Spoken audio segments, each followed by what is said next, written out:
You are Comrade Ivan Ivanovich Privalov.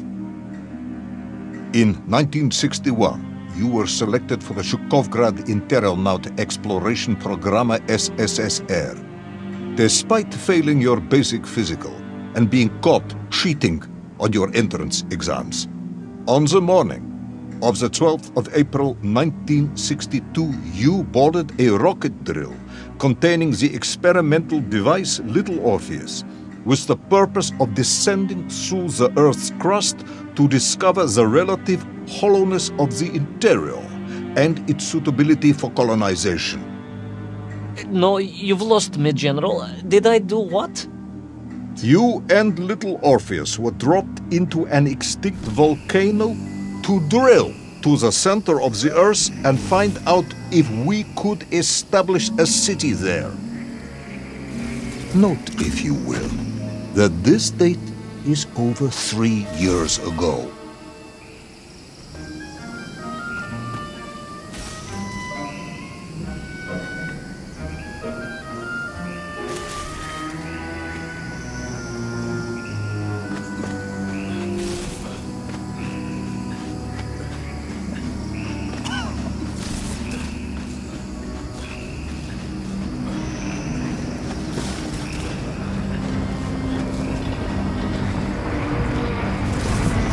Ivan Ivanovich, can you describe Little Orpheus to me?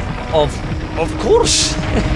It was large and round and had something of a disagreeable smell.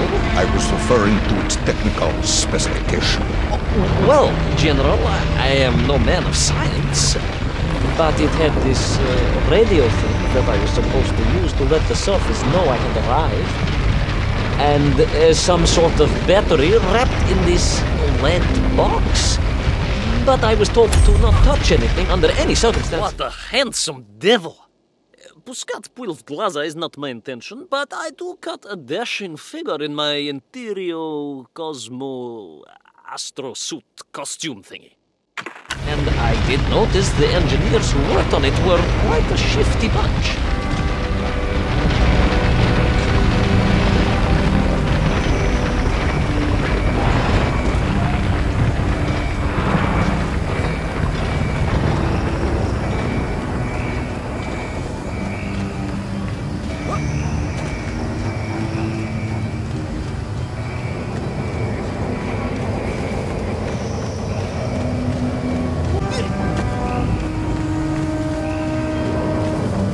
The Little Orpheus device contained a radio transmitter capable of sending a signal through miles of solid rock. In order to boost this, a powerful energy source was required. An atomic bomb, Comrade Privalov. An atomic bomb that you have lost somewhere below the Earth's crust. The drill device, codenamed, was a testament to the brilliance of the Baikonur engineers. It now spends its days as a nesting roost for the pterodactyls of Plutonia. Sigte пожалуйста, товарищи. Yes, that bomb. Of course, General. I can explain everything. But it is a long and somewhat complicated story. And let me assure you, this is not a case of milking chickens. But you won't understand where your bomb and Little Orpheus has ended up unless I start at the very beginning and you let me tell you where I've been for the last 3 years.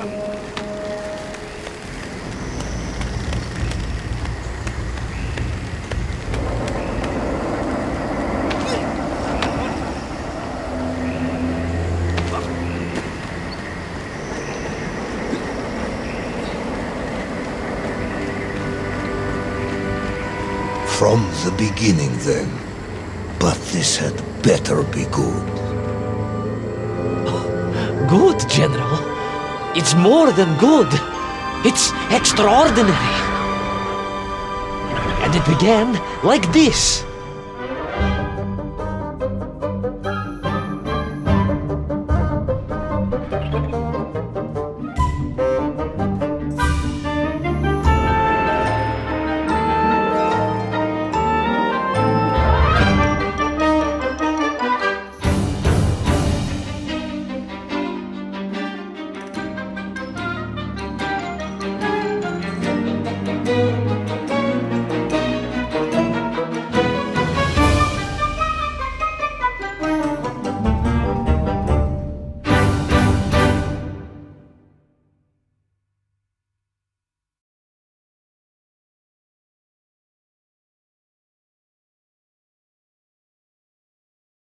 An extraordinary sight. I realized this must be the fabled land of Plutonia, as documented by the brilliant scholar Obruchev.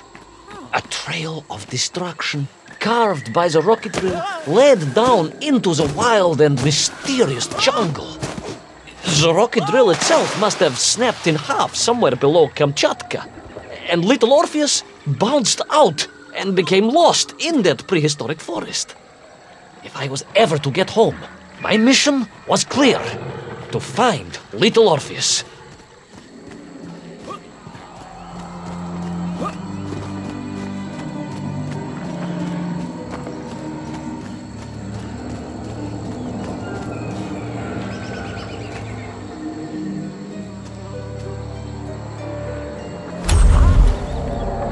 The little Orpheus was a cramped and smelly affair on the inside, despite its remarkable exterior.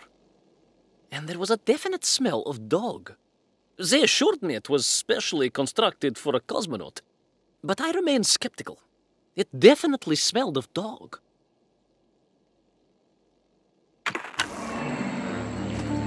I steeled myself and plunged deeper into that prehistoric jungle where insects the size of dogs buzzed around. Dogs. What sort of dogs? I beg your pardon, General? Large dogs or small dogs? Big like an ovcharka or small like a barlonka? Does it really matter? Of course. Deep is all important. Ovcharka then, General. The size of an ovcharka. I find that very hard to believe. Would you find it easier if they were the size of a balanka? No. But I am enjoying your attempts to persuade me.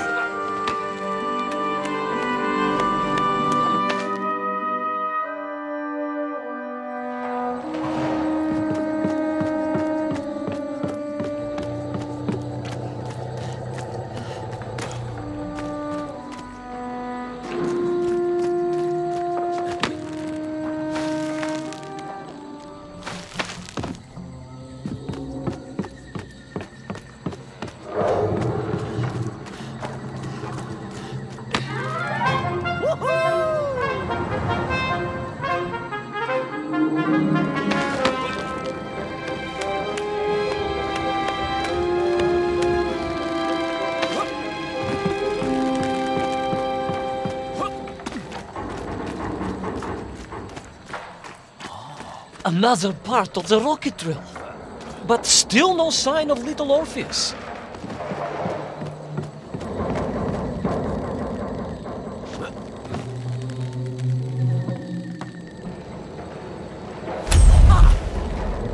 The size of the Tyrannosaurus rex was apparently a matter of debate amongst scholars of prehistory for many years. Now, having said that, the one I actually met was much, much bigger than this scrawny specimen.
Between the trees, I could see huge beasts, larger and more ancient than any known to our modern times. Could it be? I felt like a small boy wandering amongst the magical forest, expecting a Lieshi to leap out at any moment and tickle me most horribly. Obruchev was right. And deep below the Earth's surface, prehistoric monsters still roam freely. Yes, but little Orpheus.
Terrible lizard intent on making a snack of me was none other than the most awful of the monsters, the Tyrannosaurus Rex. Oh, now you are an expert on dinosaurs. Oh, hardly an expert, General.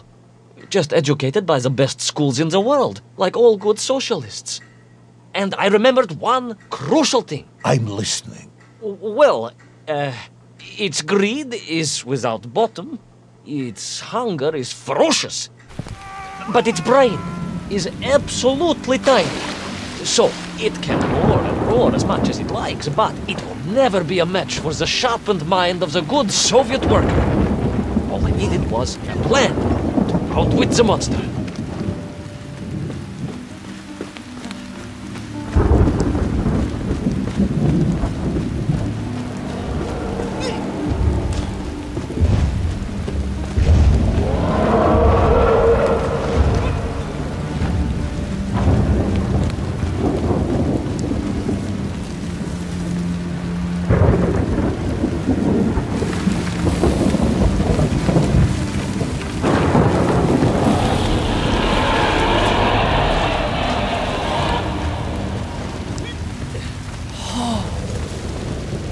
Imagine my shock and surprise to find in that clearing the last part of the rocket drill.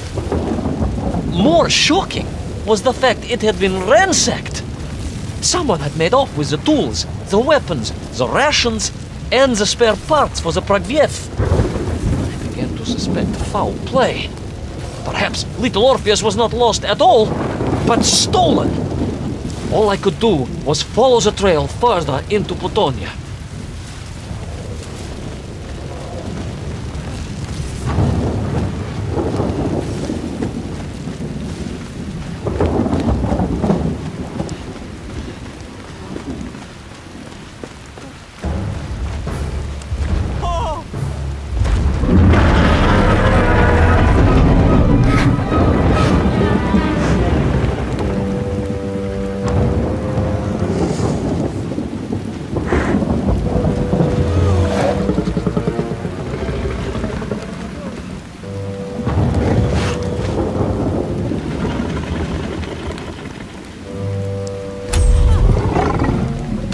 Furious beast almost looks friendly here.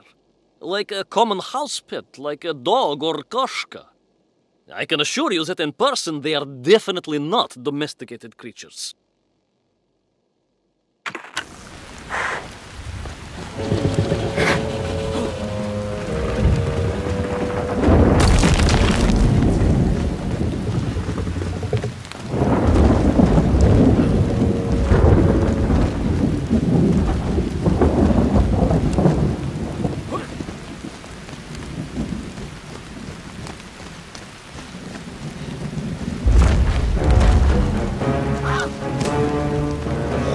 So we all agree this was the fabled land of Plutonia, do we? I don't remember accepting that. I will admit it might not have been Plutonia if you are prepared to accept the dinosaur. This isn't a negotiation, Ivan Ivanovich. General, you can disagree all you like, but there's very little you can do to persuade me it wasn't a dinosaur. I might not be able to persuade you, but I can always have you shot.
I liked the mustache.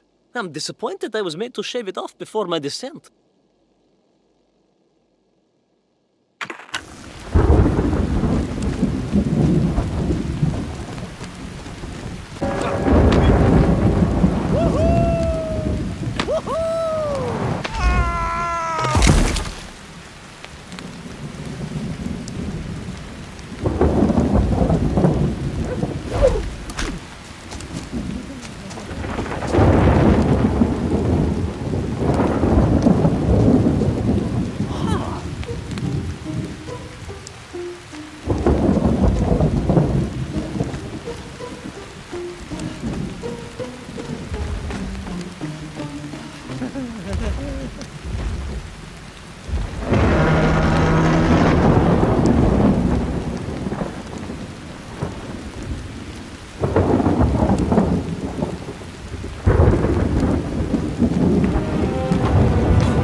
You hid in an egg. Yes, General. I hid in an egg. I am glad to hear your military training was not wasted. If only I had a single legion of men as brave and ingenious as you, with only 100 men equipped with eggs to hide in, we could roll across Europe in a day. General, are you mocking me? You are as sharp as you are brave, Tavarish.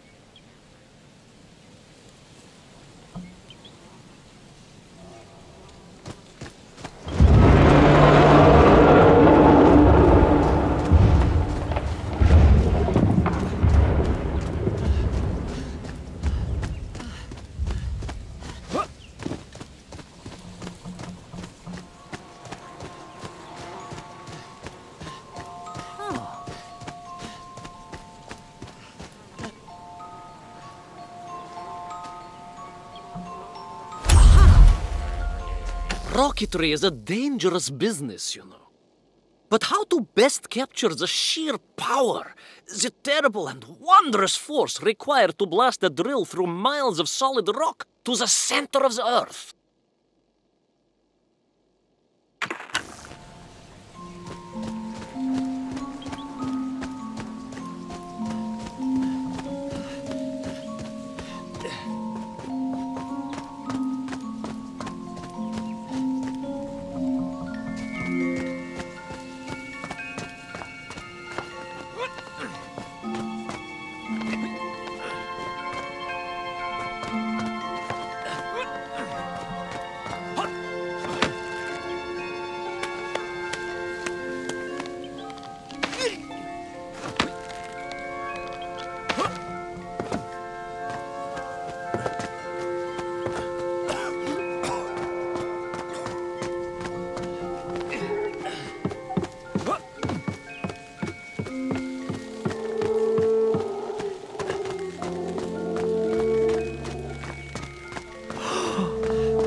Couldn't believe it. I still struggle to believe it. A whole lost city, buried in that jungle deep below the crust of the earth. Who would have thought it was possible? Who indeed? It is, of course, a shame you didn't think to record the moment for posterity and help us all to get over our disbelief. But I did, General, I did. My training was excellent, and I immediately took out my komsomolets and began to document all I could.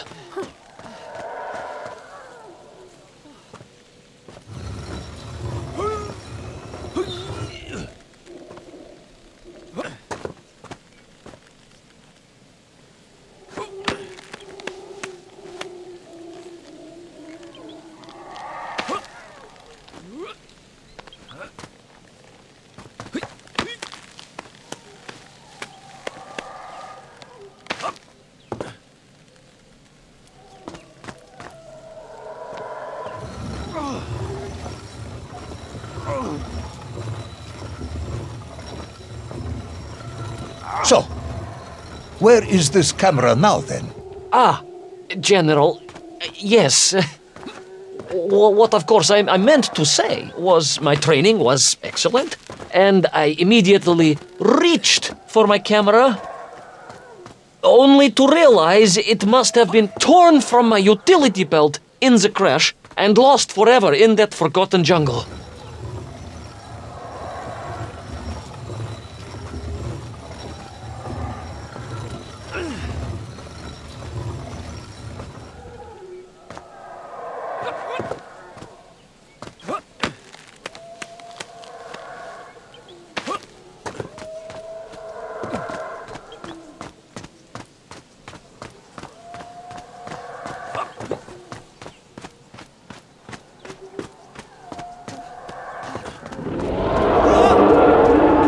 Horrendous beast had returned and was hungrier than ever. Perhaps it was angry it had been fooled by an egg-wearing idiot. That is unkind, General. It may have been small of brain, but it was grand of stature. Whereas you, Ivan Ivanovich, are lacking in both departments. Presuming there were no more eggs to hide in, did you have a new plan? I did, General. Plutonia really was a remarkable place. Quite unlike the small vegetable patch at the bottom of Uncle Sasha's garden in Shebalinois. I suspect his Raditsky were not carnivorous either.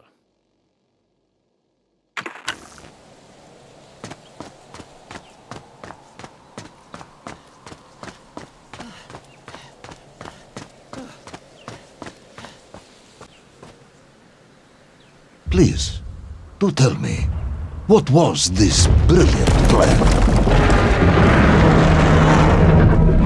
I ran like hell, General.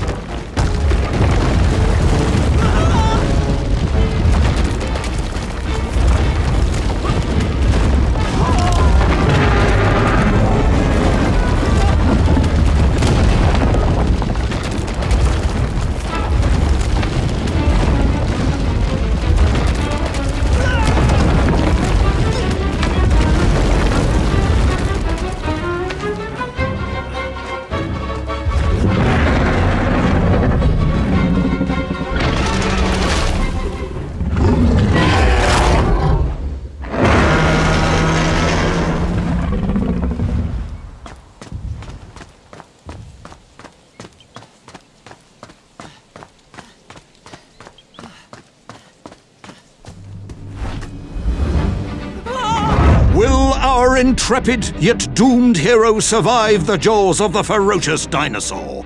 Will he meet his end miles underground as an aperitif for a ravenous raptor? What dark secrets could be buried in the lost city of Agatha? Will the general ever discover the location of his lost bomb? All of these questions and more will be answered in the next exciting episode of Little Orpheus!